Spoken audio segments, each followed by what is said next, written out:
Okay, welcome back. This is part 3 and the final part of the Maamer Roni Simcha Bas Tzion, which the Rebbe said again, Tafshin Chav Zayin 1967, Shabbos Parshas Ba'aloscha, which is this week's parsha. So today we're gonna finish the Maamer B'ezrat Hashem. But just a quick recap. It'll be much quicker than yesterday's recap because yesterday's video was a bit too long. I'm gonna try and keep these videos under half an hour. So, questions: why is Bas Tzion? Why are we reading Bas Tzion in the Haftarah when the time is related to Geula, freedom, and Bas Tzion represents Golus, represents exile, and as well as Bas Tzion, which is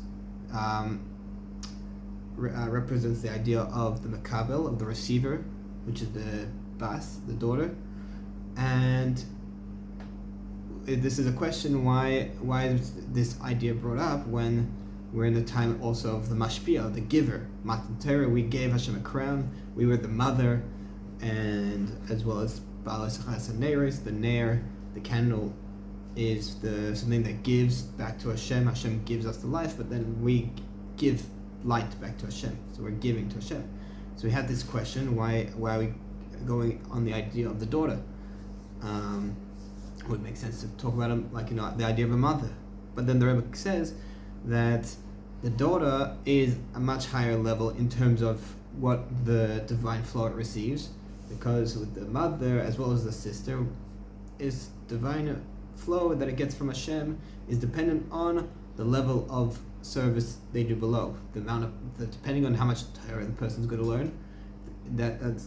That's what creates the divine flow that's brought down. Same with how much a person's willing to sacrifice his soul for Hashem. However much he's willing to sacrifice, that will in turn only, that will bring down a certain hamshacha, a certain divine flow, depending on how much he's going to sacrifice. Unlike the service of daughter, which is performance of mitzvahs.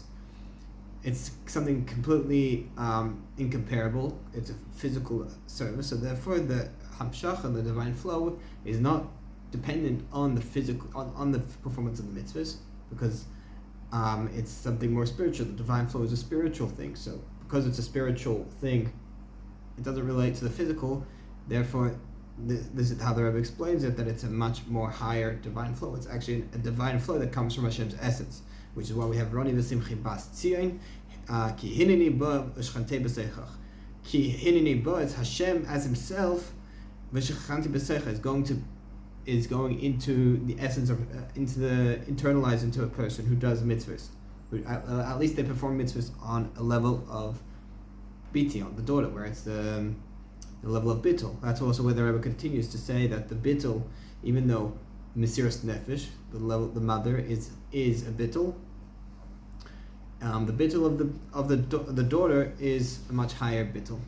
Why? And he said a little bit why the daughter's bittul is higher, but it was more saying why the mother's bittul is not as high. The mesiras nefesh is not as high because the mesiras nefesh is depending on the person doing the mesiras nefesh. It's like, I'm going to do mesiras nefesh. The Jews decided to say nasan before nishma. We will do it and then we will understand. Although it was for Hashem, it was the fact that they accepted upon themselves. But the Rebbe, at the end of chapter 4, he said, the true bittul is not because of the person deciding to nullify himself for Hashem, but rather just because Hashem decides that you should be bittul, that you should be nullified to Him.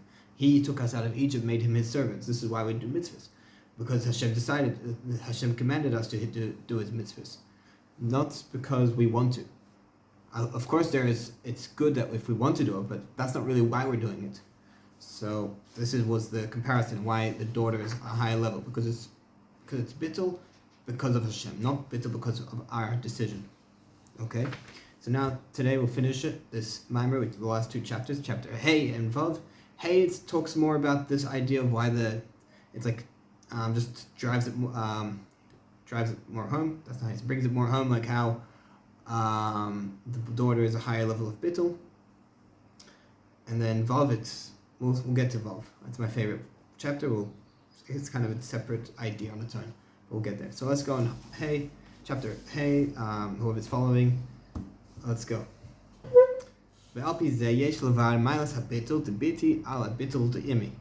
According to what we just said in the Maamer, we can explain the advantage of the bittul, of this the nullification of the daughter over the nullification of the mother.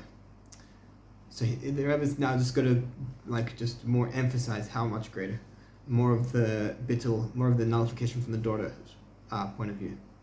So he says here, Avsha bittul de biti, which is el mitzvahs, hu benagel lekecha maise, la seis ma shenitztave. So even though that the nullification of the daughter, which is taking the yoke of the mitzvahs, like doing the mitzvahs because that's what Hashem wants, is it's related to the power of doing, like meaning to you actually doing what's being commanded. And the bittul,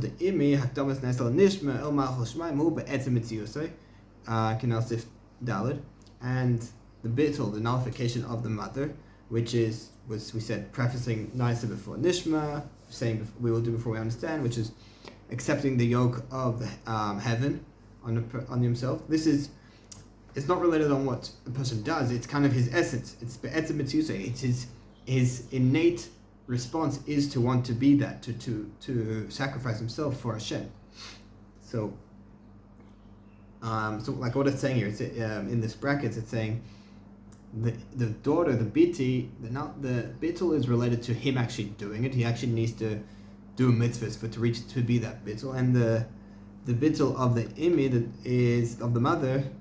Of course, he still has to do it, but it's really like it's in him, it's within him. So it seems on a higher level. But we're saying the bittul of the daughter is higher than the mother. Why? Ki el Yisrael l'kaim es mitzvah shenitnu b'matan Torah hu b'mnei b'matan Torah oiseh Kadosh Baruch Hu oisem la'avadim. Because the acceptance of the Jews to perform the mitzvahs that was given at the time of Matan Torah, of the giving of the Torah, is because that on Matan Torah, Hashem made the Jews His servants. Amitis habittul. This is the true bittul, because Hashem, it's coming from Hashem, that Hashem made them His servants. Hashem made them bittul, or He gave them the power to be real bittul. Not because we decided to be His servants, but because Hashem made us His servants. So it's the nullification from the point of view of the master, not because of our decision. That's the true bittul.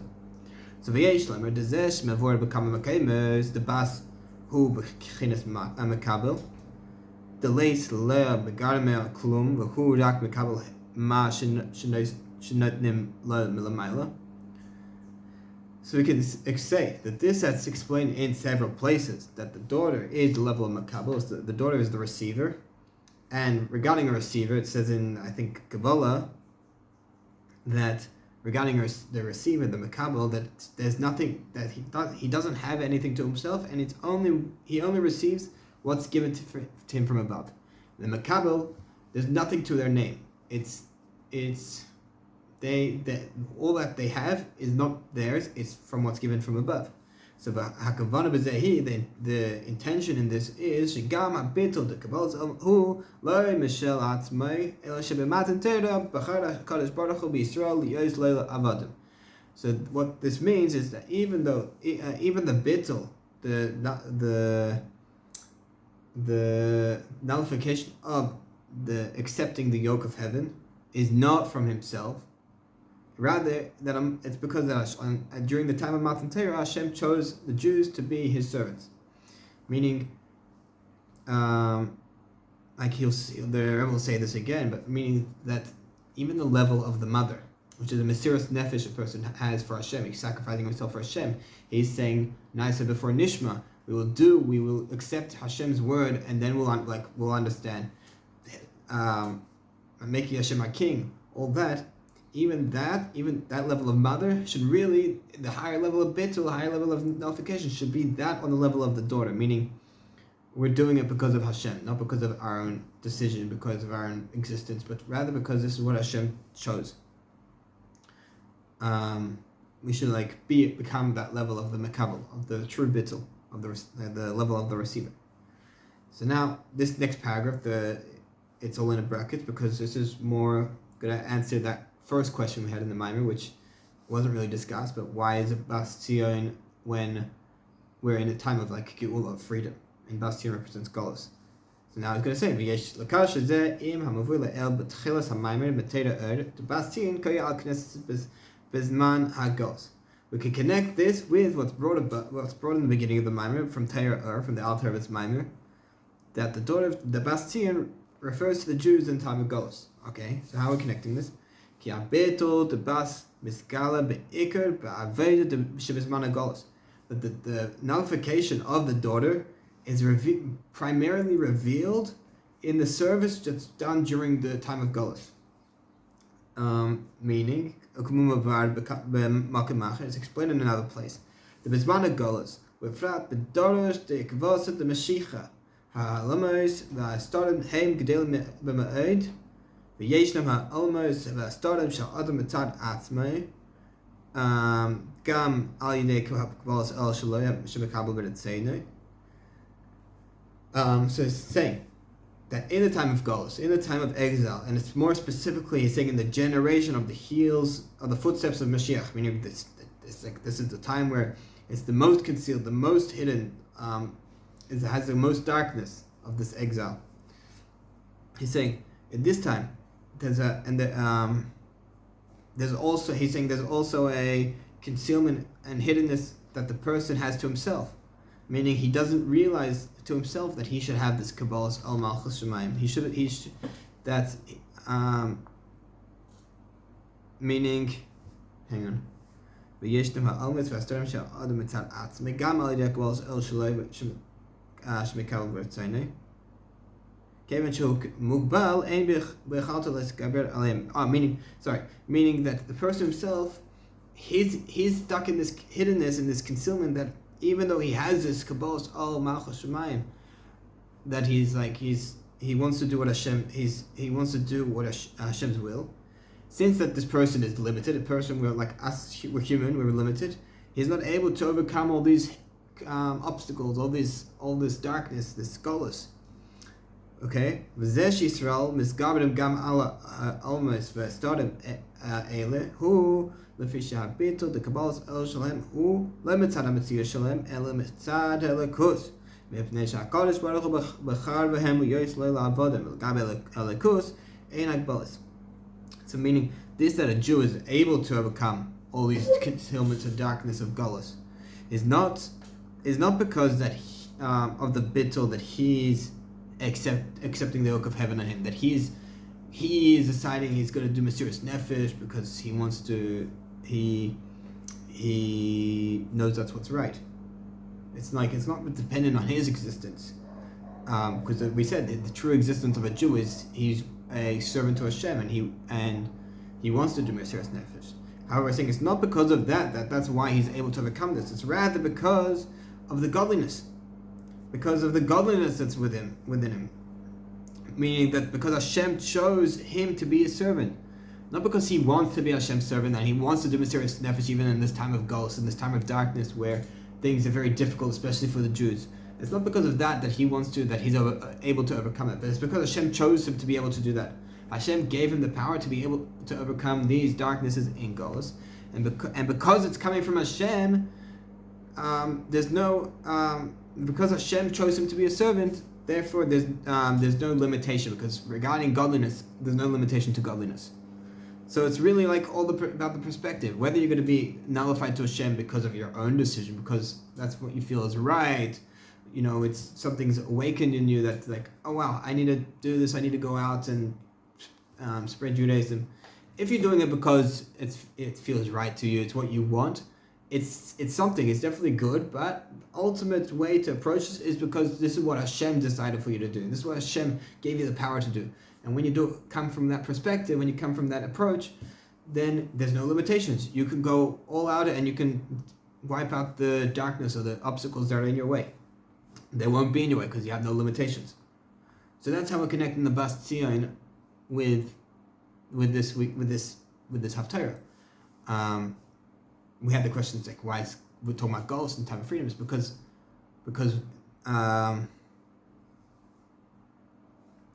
he's going to say now. says V'zeh she'after the Shabbos Parsha Ba'aloischa shal achriz man matan tereseinu hi Roni v'simchi Bas Tzion.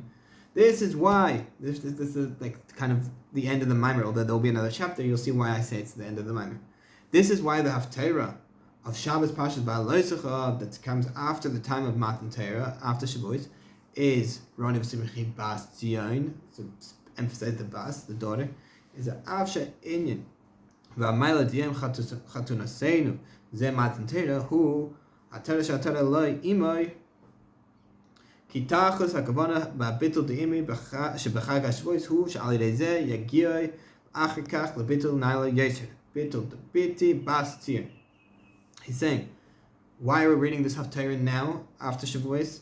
It's because that even though the idea and the advantage, or the idea of, it says, of his wedding day, which is Matan Torah, of Shavuos, is the mother, because Hashem was crowned by the crown of his. Hashem was crowned.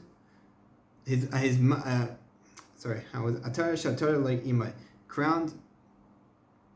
by the crown of his mother. Mother crowned him with. Again, the idea is that the mother is giving the crown. That he's the big mashpia. This whole idea of Matan Torah is the mashpia, the mother. So why is, even though we have this whole idea of the mother regarding Shavuos, it says the ultimate intention with the nullification of the mother during the time of Shavuos is that through getting that level of bittul of the mother, reach a much higher level of bittul afterwards, which is the bittul of the daughter, Bas Tzion, meaning it's stages. First, there has to be a level of bittul, and seemingly that the level of bittul of the mother is much easier bittul to achieve. Why? Because it's depending on you. You're able to control what you do. Although it's not necessarily so easy, it's Mesiras Nefesh, it's sacrificing yourself for Hashem. It's still the first step coming to in terms of bittul. You get there, get to Shavuos, Hashem, we have this whole time where we're giving the crown to Hashem, we're saying nice l'nishma, and we're choosing to Hashem to be our king, we're accepting the yoke of heaven on us, but ultimately it's there to get to the higher level afterwards, which is the bittul of the daughter, which is now this week's parsha. The neir shining back to Hashem. Not the neir shining back to Hashem. We said the Bas Tzion. This is the Haftarah. The Bas Tzion, where we're doing things not because of our decision, but because this is actually really what Hashem decided, and we want to do, and this is what we really want. And this is why the Haftarah is Bas Tzion. And we said, Ki hinini bo ushchante b'seichach, that because we're on this level of Bas Tzion, of the daughter, therefore Hashem comes and gives the divine flow from His essence into us internally. All right.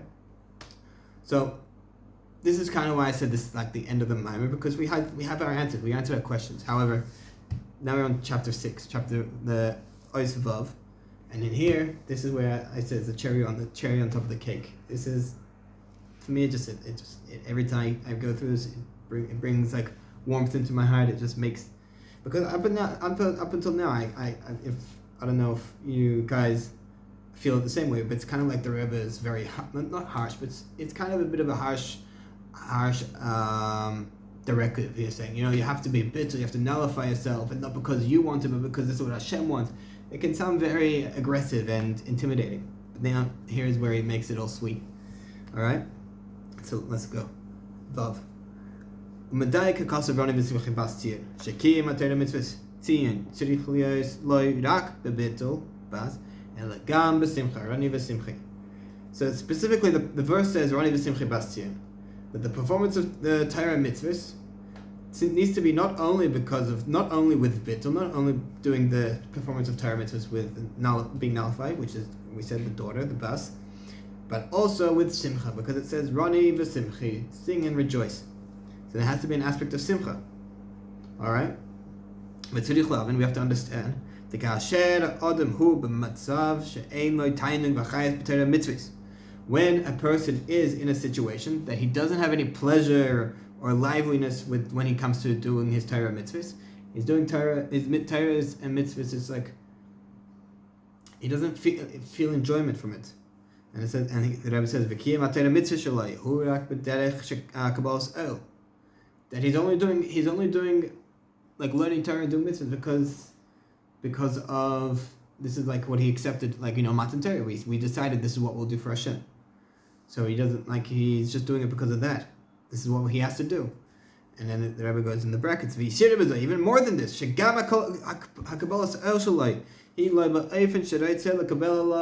Al Malchus Shemaim v'rak she'enu yochal lifroik mimeno El Malchus Shemaim mipnei shebechiras HaKadosh Baruch Hu b'Yisrael liyos lo la'avadim mechricha osei.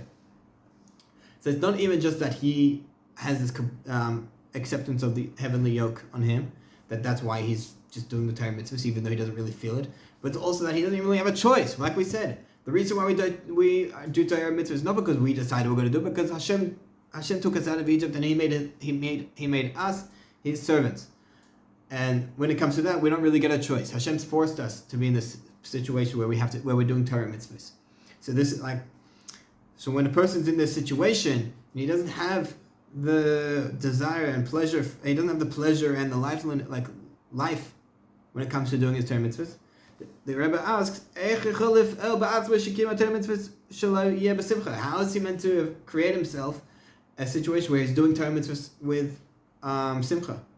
He's like doing it. He feels he feel forced. He doesn't really connect with it. He's like, I'm just doing it, tefillin every day, getting up in the morning, going to the shul, putting on tefillin, going to the base measures, going to learn Torah. But he doesn't enjoy it. He doesn't feel it. He's just doing it because he doesn't really have a choice. This is what Hashem's commanded of him. What's he meant to have? Like, you tell him, be happy, like shkayach. That's what the Rebbe is asking. What's he meant to do? So this is that. So this is where I like what the Rebbe says. I mean, I like what the Rebbe always says, but this is what I mean, the cherry on top. The idea is the yesh o perish b'Bas Tzion. There's another explanation of Bas Tzion. All right, the Tzion heim hatzadikim. The word Tzion, this refers to the tzadikim, the righteous people. Bas Tzion hu hiskashrus im hatzadikim. And the daughters of Tzion refer to the ones who are connected to the tzadikim. Tzion are the tzadikim, and Bas Tzion, the daughters of Tzion, are the daughters of the tzadikim, the followers of the tzadikim. Okay, so what does that mean? Through being connected to the tzadikim, and he says even more specifically to be connected to the leaders of the Jews, meaning like the Nasi Adur, the leader of the generation, that their whole idea, their whole being is to bring down godly revelations to every Jew, and more specifically to the ones who are connected to these leaders, Jewish leaders. Not like you can have a tzaddik, and a tzaddik does affect all Jews in the generation and generations to come, but it's even more so if you're like actually connected to the tzaddik. So the Rebbe says,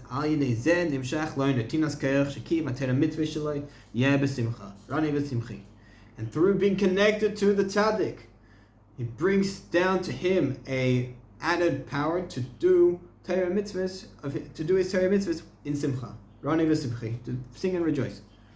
The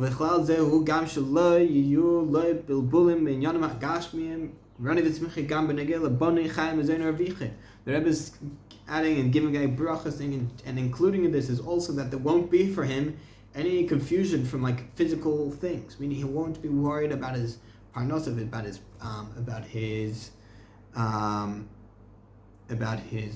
parnosah, what's like his livelihood, his page, like where's his next paycheck going to come? Of course he needs to do the work for it, but meaning it shouldn't be bothered to him if he's connected to tzaddik, because Roni v'Simchi also is relating to Bani Chaim Ezein Reviche, children, life, sustenance, and Reviche. I always forget what Reviche translates to. Okay, being connected to the tzaddik just being and not just like a follower of the tzaddik, but actually like being a disciple of the tzaddik, like learning from the tzaddik, living what the tzaddik says, learning his Torah, being connected to him, being a chassid of the Rebbe. By being that, the tzaddik gives you the power to do your Torah mitzvahs with Simcha. And also gives you brachas for life, that everything should be okay and you shouldn't be worried and get confused with all the gashmis of the world where it might make you depressed. Chas v'shalom. Being connected to the tzaddik, learning his Torah. Me learning this Maamer every time, it always brings a smile to my face because it reminds me that the Rebbe cares about us, that he wants us to be happy and wants us to do well. So, and I understand me learning it is what makes me happy to do Torah and mitzvahs. Now to finish off the last paragraph, through being connected to the tzaddikim and to the leaders that's in every generation. More specific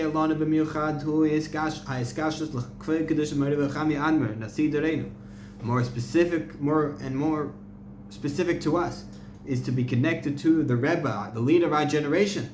He should nullify, he should get rid of all concealments and hiddenness of including the nullifying the hiddenness of the golus, the concealment of golus.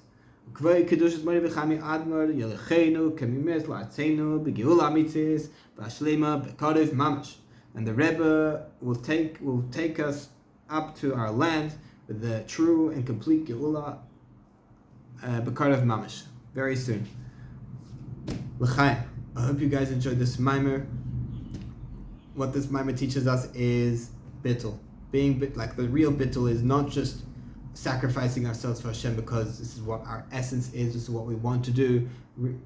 That's good, that's step one, but it's to teach us to get to step two, where not doing it because of how I feel, because of what I want to do, what I feel is right. It's because this is what Hashem decides us to do. And actually, this is not what the Rebbe says, but when you realize a person wants to be bittul to Hashem. I want to do what Hashem wants me to do. If you, because it's taking the approach of we're doing it because the Hashem forces us, it can sound aggressive. But if you think about it, I want to do what Hashem wants, and Hashem chose us to do certain things, then it shouldn't be a concern that it's too aggressive, it's too forceful. I want to do what Hashem wants. So therefore, when we do bittul, when we be nullified on the level that because it's Hashem decided that this is what we have to do, then it's not so aggressive. This is something that we learn from Chassidus. That this is ultimately the purpose of being happy with what's decided for us. Meaning, this is I always bring this example. I'm not a marriage counselor, but I always talk an example of husband-wife relationship, which is our relationship with Hashem. We're the wife to Hashem. The wife is the receiver. So, but it's not exclusively wife to husband. It can also be husband to wife. I'm just saying, in general relationship, you want to keep that relationship strong. You want it to happen, to work. For it to work, it's not about you. It's about what the other person wants. If it's about you, I want to be happy with this person. I want this person to be happy with me. It could work, but it might not work out. If it's about you, it won't work. If it's about the other person, if it's about your partner, then things go right. Because let's say your wife, your husband, they want a coffee in the morning. Okay, you can make them, put the instant coffee in the cup, put the hot water, give it to them. Maybe they didn't want it like that. Maybe they wanted it with a spoon of sugar, some almond milk, maybe a little bit of cold water to cool it down. It's too hot, whatever, in their favorite mug. In the end, either way you do it, you're giving them the coffee. It's okay, shkoyach. But if it's about what they want, you're doing it because of them. And coffee is not such a burdensome thing to do, but it can be applied to all things. If it's about them, then and you realize that this is what they want and it makes them happy, in turn it makes you happy. This whole realization, this perspective of things like that, this is also the Simcha. And I'm not coming up with all these things. These are things I learned from Chassidus, from the Rebbe. So it still works with what the Rebbe is saying here, being connected to the tzaddik. If I wasn't connected to the Rebbe and I didn't learn his Chassidus, I wouldn't have this perspective. So my point is, learn Chassidus first of all. Chassidus gives you the great perspective of life and how to approach things in life, with relationships with your people, with your partner, with your children, with your colleagues, friends, but also your connection with Hashem. And that's the ultimate relationship we need to be working on.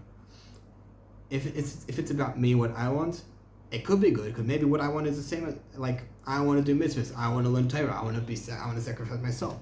That's great. But Hashem doesn't want us to do it because we want to do it. Hashem wants us to do it because Hashem's, in a way, selfish, but not like in a bad way, meaning Hashem just has his desires, and we if we want to do his desires, then that's the goal. We're doing it because Hashem wants it, not because we want it. And that's what we learned from this Maamer. We do things, if we do things on a level where it's about Hashem, that's the best. That's what gives us the true happiness. That's really what Matan Torah is all about. When we receive the Torah in Shavuos, and we said Na'aseh V'nishma, like we will do and then we'll understand. We'll come from myself, but really what's the understanding, the Nishma, is understanding that it's not because of me, but because of understanding that this is what Hashem wants. So with that, I hope you all understood, you all took something out of this. If you have any questions, feel free to contact me. And Bezrat Hashem, we'll learn the next Maamer next week. Next week, Hashem Shlach. And we got another great Maamer up ahead. But with that, I'll leave it at that. L'chaim, all the best.